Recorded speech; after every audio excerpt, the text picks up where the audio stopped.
കൊല്ലത്ത് വ്യാജരേഖകളുമായി ബംഗ്ലാദേശി അറസ്റ്റിൽ മുഹമ്മദ് അൽ അമീൻ ഇസ്ലാമാണ് കരുനാഗപ്പള്ളിയിൽ നിന്ന് പിടിയിലായത്.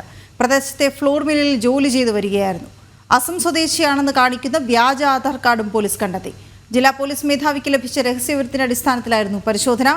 മനോജ് ചേരുന്ന വിവരങ്ങളുമായി. മനോജ്, ഈ രഹസ്യവിവരം ലഭിച്ചതിന്റെ അടിസ്ഥാനത്തിലാണ് ഇപ്പോൾ ഈ ബംഗ്ലാദേശി അറസ്റ്റിലായിരിക്കുന്നതെന്നാണ് സൂചന. ഇയാൾ എത്ര നാളായി ഇവിടെ ഉണ്ട്?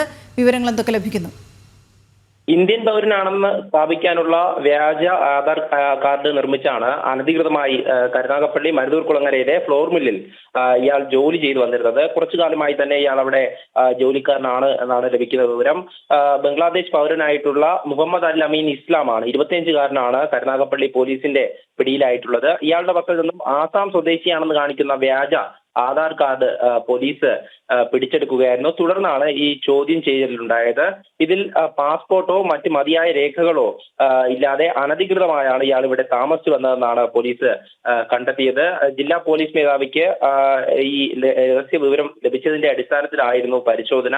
അതായത് കുറച്ചു കാലമായി തന്നെ ഇയാൾ ഇവിടെ അനധികൃതമായി ജോലി ചെയ്തു വരികയാണ്. അതുകൊണ്ട് തന്നെ ഇത്തരത്തിലൊരു രഹസ്യ വിവരത്തിന്റെ അടിസ്ഥാനത്തിൽ പരിശോധന നടത്തിയാണ് പിന്നീട് ഇയാളുടെ പക്കൽ നിന്നും ഇത്തരത്തിൽ വ്യാജ ആധാർ കാർഡ് കണ്ടെത്തിയത്. എന്തായാലും കരുനാഗപ്പള്ളി പോലീസ് ഇയാളെ അറസ്റ്റ് ചെയ്തിട്ടുണ്ട്. മറ്റ് നടപടികൾ സ്വീകരിച്ചു വരികയാണ്. കൂടുതൽ പേർ ഇത്തരത്തിൽ ഈ കൊല്ലം ജില്ലയിൽ തന്നെ പല മേഖലകളിലായി ഉണ്ടോ എന്നുള്ളതും പോലീസ് പരിശോധിക്കുന്നുണ്ട്. കഴിഞ്ഞ കുറച്ച് ദിവസങ്ങൾക്ക് മുൻപാണ് ഈ ചവറ ഉൾപ്പെടെയുള്ള മേഖലയിൽ നിന്നും 2-ലധികം ബംഗ്ലാദേശികളെ പോലീസ് പിടികൂടിയിരുന്നത്. വീണ. ഓക്കെ, ശരി മനോജ്.